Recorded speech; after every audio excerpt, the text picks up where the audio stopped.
हर हर महादेव दोस्तों, हमारे चैनल महादेव ज्ञान मोटिवेशन पर आपका हार्दिक स्वागत है। दोस्तों, आज हम आपके लिए एक बहुत ही सुंदर कहानी लेकर आए हैं। इस कहानी को शुरू से अंत तक जरूर देखना तथा आपने अगर अभी तक चैनल को सब्सक्राइब नहीं किया है तो इस चैनल को सब्सक्राइब जरूर कर लेना। दोस्तों, वीडियो को लाइक ज़रूर कर देना तथा ज़्यादा से ज़्यादा शेयर जरूर कर देना। एक बार की बात है, एक था रौनक, जैसा नाम वैसा रूप। अकल में भी उसका मुकाबला कोई नहीं कर सकता था।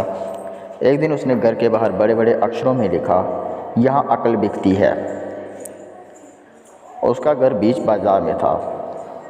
हर आने जाने वाला व्यक्ति वहाँ से जरूर गुजरता था। हर कोई बोर्ड देखता, हंसता और आगे बढ़ जाता। रौनक को विश्वास था कि उसकी दुकान एक दिन जरूर चलेगी। एक दिन एक अमीर महाजन का बेटा वहाँ से गुजरा। दुकान देखकर उससे रहा नहीं गया। उसने अंदर जाकर रौनक से पूछा, जहाँ कैसी अकल मिलती है और उसकी कीमत क्या है? रौनक बोला, ये इस बात पर आधारित है कि तुम कितना पैसा खर्च कर सकते हो। व्यक्ति ने जेब से 1 रुपया निकालकर पूछा, इस रुपये के बदले कौन सी अकल मिलेगी और कितनी? रौनक ने बोला,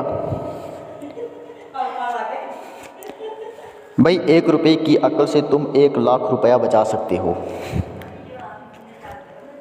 व्यक्ति बोला,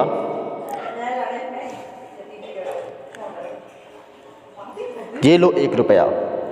बदले में रौनक ने एक कागज़ पर लिखकर दिया, यहाँ जो आदमी लड़ झगड़ रहे हों वहाँ खड़े रहना बेवकूफ़ी है।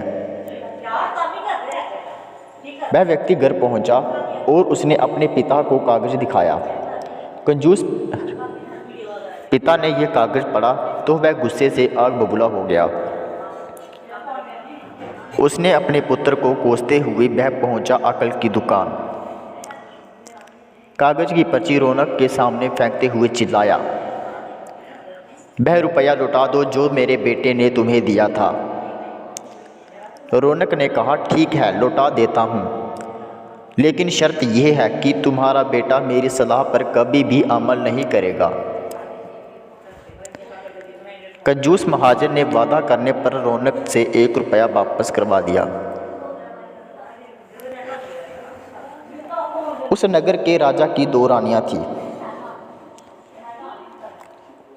एक दिन राजा अपनी रानियों के साथ जोहरी बाजार से गुजरा। दोनों रानियों को हीरों का एक हार पसंद आ गया। दोनों ने सोचा,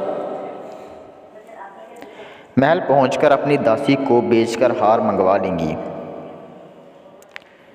संयोग से दोनों दासियां एक ही समय पर हार लेने पहुंची।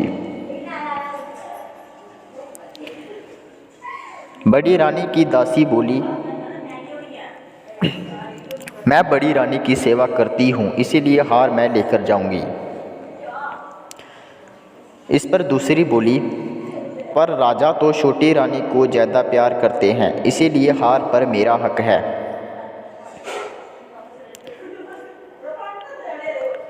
जो व्यक्ति पहले आया था वह उसी दुकान के पास खड़ा था। उसने दासियों को लड़ते हुए देखा। दोनों दासियों ने कहा वे अपनी रानियों से शिकायत करेंगी। जब बिना फैसले के वह दोनों जा रही थी तब उन्होंने उस पहले व्यक्ति को देखा। वे बोली, यहाँ जो कुछ हुआ तुम उसके गवाह रहना।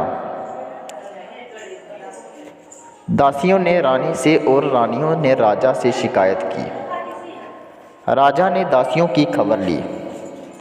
दासियों ने कहा, उस व्यक्ति से पूछ लो, वह वहीं पर मौजूद था।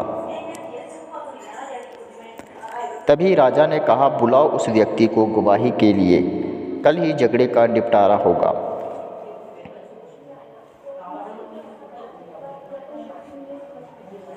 इधर वह व्यक्ति हैरान पिता परेशान।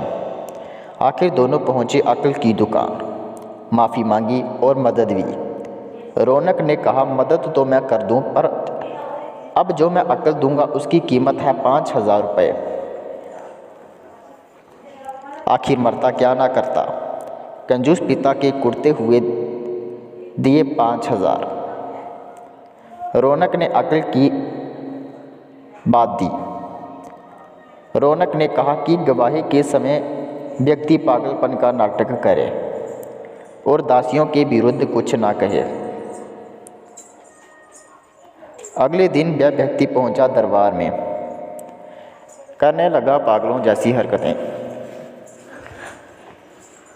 राजा ने उसे वापस भेज दिया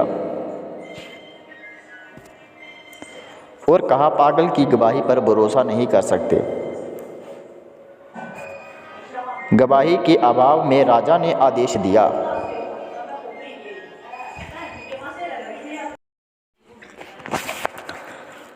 दोनों रानी अपनी अपनी दासी को सजा देंगी, क्योंकि ये पता लगाना बहुत ही मुश्किल है कि झगड़ा किसने शुरू किया। बड़ी रानी तो बड़ी खुश हुई, किंतु छोटी रानी को बहुत गुस्सा आया। व्यक्ति को जब यह पता चला कि छोटी रानी उससे नाराज़ है तो वह फिर अपनी सुरक्षा के लिए परेशान हो गया। फिर वह पहुंचा अक्ल की दुकान। रौनक ने कहा, इस बार अक्ल की कीमत 10,000 रुपये। पैसे लेकर रौनक बोला, एक ही रास्ता है, जब तुम हार खरीदकर छोटी रानी को उपहार में दे दो। वह व्यक्ति सकते में आ गया। वह बोला, ऐसा कैसे हो सकता है, उसकी कीमत तो 1,00,000 रुपये है। रौनक बोला, कहा था ना उस दिन जब तुम पहली बार आए थे कि 1 रुपये की अकल से तुम 1,00,000 रुपये बचा सकते हो। इधर वह व्यक्ति को हार खरीदकर भेंट करना पड़ा, उधर अकल की दुकान चल निकली। कंजूस महाजन सिर पीट कर रह गया।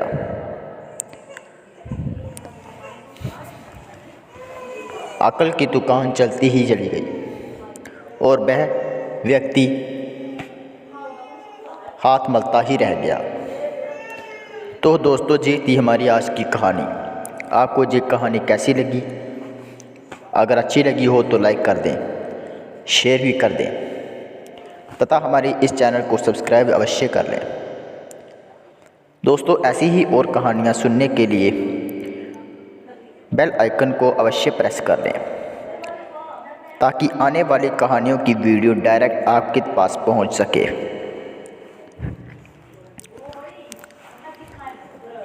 अब हमें इजाज़त दीजिए, मिलते हैं एक और नई कहानी के साथ। तब तक के लिए धन्यवाद। हर हर महादेव।